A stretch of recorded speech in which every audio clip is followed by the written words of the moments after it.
Salut et bienvenue dans ce tutoriel où je vais vous montrer les différents modes de connexion dans Power BI.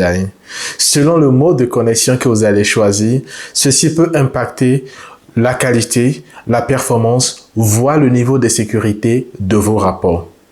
Je m'appelle René Gossard, je suis consultant BI et dans ce tutoriel, nous allons voir étape par étape comment Power BI se connecte à vos données. Si ceci vous intéresse, restez jusqu'à la fin de la vidéo car je vous donnerai pour chaque mode aussi bien les avantages que les inconvénients, mais également mes recommandations sur la base de mon expérience. C'est parti. Le premier mode que nous allons voir ensemble, c'est le mode import. C'est le mode par défaut d'ailleurs dans Power BI. Comment ça fonctionne? Lorsque vous vous connectez à vos données à travers le mode import, Power BI va effectuer une copie de votre donnée source pour pouvoir les stocker en mémoire. Donc, si vous faites la connexion à 8 heures du matin, par exemple, c'est l'état de vos données à 8 heures qui est stocké dans vos données. Si à 8h10, par exemple, il y a de nouvelles données qui sont saisies dans la source, ces données ne sont pas disponibles dans vos rapports. Il faudra attendre une actualisation pour que ça soit le cas. Power BI va utiliser son moteur de compression, le Vertipack, pour pouvoir compresser les données. Si vous avez de très grosses volumétries de données, il est possible donc que ces données-là soient compressées dans la mémoire de votre projet ou dans votre jeu de données précisément. L'avantage de ce mode de connexion, c'est que la disponibilité des données en mémoire de Power BI va faciliter les requêtes de recherche pour l'affichage de vos données à travers les visuels. Vous gagnez donc en performance et également de façon optimale la façon dont les rapports vont s'afficher. Un autre avantage, c'est que vous bénéficiez de l'ensemble des fonctionnalités ou des fonctions disponibles dans les langages M et DAX, ce qui est très bien. Vous pouvez également bénéficier des fonctionnalités un peu plus avancées comme les Quick Insights qui permettent de pouvoir générer rapidement des rapports sur la base des données disponibles. Par contre, il existe des limites à ce mode de connexion. Parmi ces limites, nous pouvons déjà citer la dépendance des actualisations. Comme je vous l'ai dit tout à l'heure, si les données ne sont pas actualisées, vous ne bénéficierez donc pas de l'état final ou de l'état actuel de votre source de données. L'autre chose, c'est lorsque vous disposez de très grosses volumétries de données, il y aura donc une forte pression qui sera exercée sur vos ressources pour le stockage. Autre désavantage dans le cas du mode import, c'est la sécurité. Imaginez que vous vous connectez à vos données, les données sont stockées en mémoire et le fichier PBX stocké, donc le fichier de votre projet, se retrouvait par exemple entre les mains de quelqu'un d'autre. Il suffit juste d'ouvrir ce projet pour avoir accès en tout cas aux données à la dernière actualisation. Ce qui peut être compromettant parce que jusque-là, aucune contrainte de sécurité n'est disponible sur ce fichier-là. Mais ne vous inquiétez pas, une fois que les règles de sécurité en interne de votre entreprise normalement s'appliquent correctement, vous devrez pouvoir échapper à ces éléments-là. C'est le mode par défaut disponible dans Power BI et c'est d'ailleurs ce mode qui est le plus utilisé et d'ailleurs le plus évident lorsque vous vous connectez en fait à des fichiers test ou Excel par exemple. Je vous montre comment ça se présente et comment vous pouvez vérifier quel est le mode de connexion disponible dans vos données plus tard dans la suite de la vidéo. Le deuxième mode de connexion qui existe, c'est le Direct Query. Contrairement au mode import qu'on vient de voir, le Direct Query ne va pas effectuer une copie en mémoire. Le système va se contenter d'établir une liaison avec la source de données. Lorsque vous parcourez par exemple vos rapports et que vous appliquez des filtres sur les pages de rapport, le système va interroger la source. Ainsi, vous maintenez une connexion active à tout moment avec votre source de données. En termes d'avantages, c'est que vous ne dépendez plus de l'actualisation puisque les données sont disponibles en quasi temps réel. C'est le mode d'ailleurs recommandé lorsque vous avez besoin d'avoir des rapports en temps réel, contrairement au mode import où vous avez des résultats plus ou moins différés. Un autre avantage donc de ce type de mode de connexion, c'est la sécurité. Parce que vu que les données sont interrogées à chaque fois, Une personne qui se retrouve avec vos fichiers PBX et qui tente de les exécuter se verra contraint de pouvoir saisir des identifiants pour pouvoir accéder à la source de données, ce qui est quand même pratique et sécurisant. Parmi les limites de ce mode de connexion, on note la limitation de certaines fonctions ou transformations dans Power Query. On note également la restriction sur des formules DAX et des tables calculées. On note l'absence de la fonctionnalité Quick Insight. Parfois, lorsque vous utilisez le mode Direct Query, il est possible de noter une latence dans le rafraîchissement des visuels sur vos rapports. Ceci peut provenir des capacités ou des performances au niveau de votre source de données.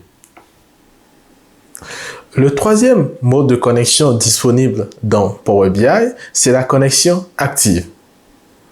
En réalité, cette connexion est spécifique à certaines sources de données. Lorsque vous vous connectez par exemple à Analysis Service sur le Cloud Azure ou en local par exemple, ce mode de connexion est disponible. Il vous permet de maintenir une connexion active avec votre source de données et de pouvoir bénéficier donc de l'ensemble des transformations et des modifications déjà effectuées. Vous pouvez toujours switcher entre ce mode et le mode Direct Query, voire le mode Import.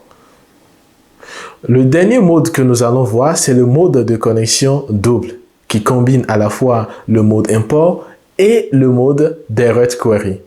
Ceci permet de bénéficier des avantages des deux modes. C'est le système qui décide comment il va gérer cela. Un exemple, vous avez une table de faits qui contient une très grande volumétrie de données. Power BI va créer, lorsque vous utilisez le mode double, deux versions de la même table. Une version agrégée, à un niveau de granularité plus élevé, et dans ce cas, il va charger cette table par le mode import. Donc, les données étant agrégées, on a une plus petite quantité de données. Et l'autre version copiée, donc utilisée lors de la séparation en deux, sera utilisée en mode Direct Query. Ceci avec une granularité peu fine et permet ainsi donc de pouvoir bénéficier donc de la connexion active. Pour les utilisateurs, ce sera très transparent puisque en consultant les rapports et en étant à un niveau général, ils verront des données qui sont quand même récentes et ne verront pas de latence dans l'actualisation ou dans le passage d'un rapport à un autre ou lorsqu'ils appliquent des filtres.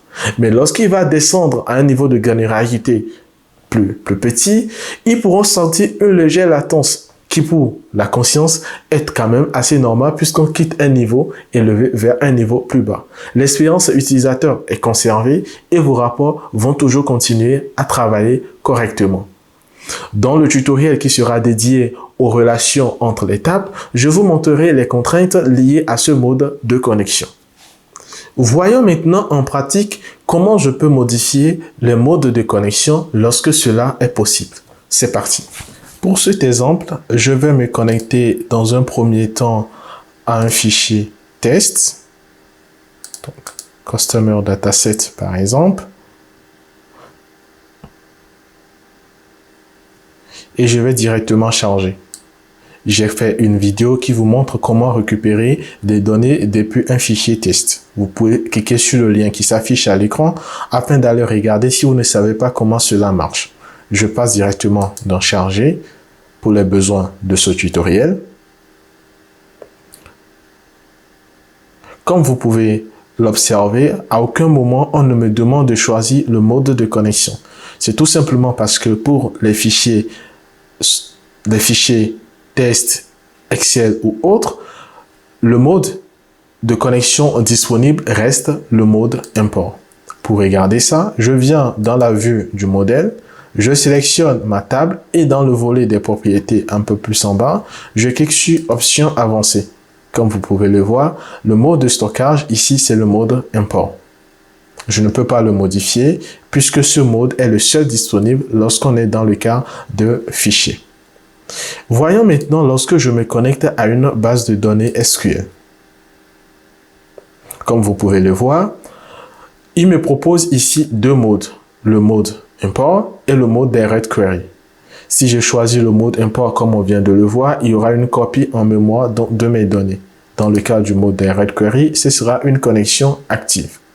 Ces deux modes sont les modes disponibles lorsqu'il s'agit donc d'une base de données SQL. Si je me connecte en mode Direct Query,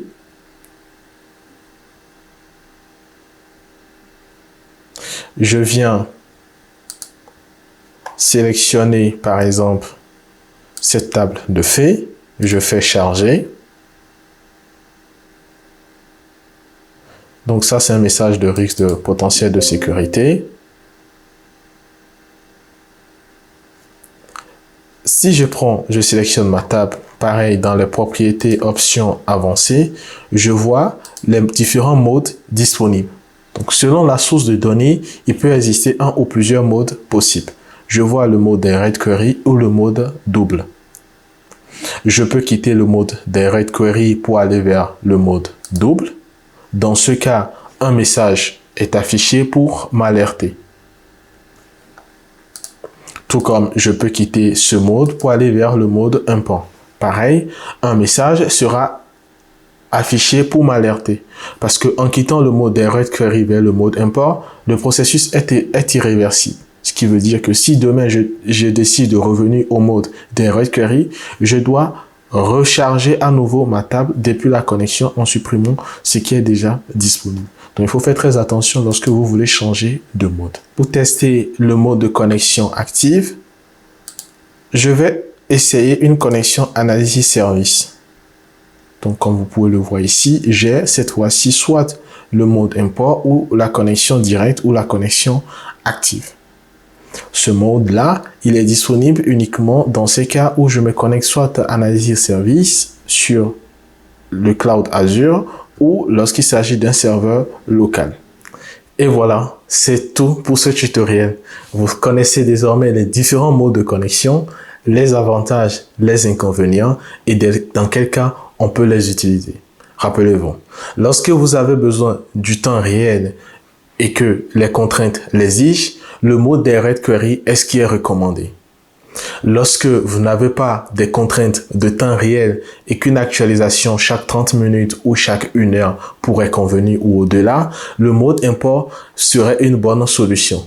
N'oubliez pas que quel que soit le mode que vous allez choisir, les techniques de transformation ou le modèle que vous allez créer doit être le plus optimal possible. Ceci pour faciliter une expérience utilisateur adéquate. Si vous avez aimé ce tutoriel, n'hésitez pas à vous abonner, à activer la cloche de notification et à partager autour de vous afin de ne rien manquer dans tout ce que je partage ici. Je vous dis à très bientôt pour une nouvelle vidéo.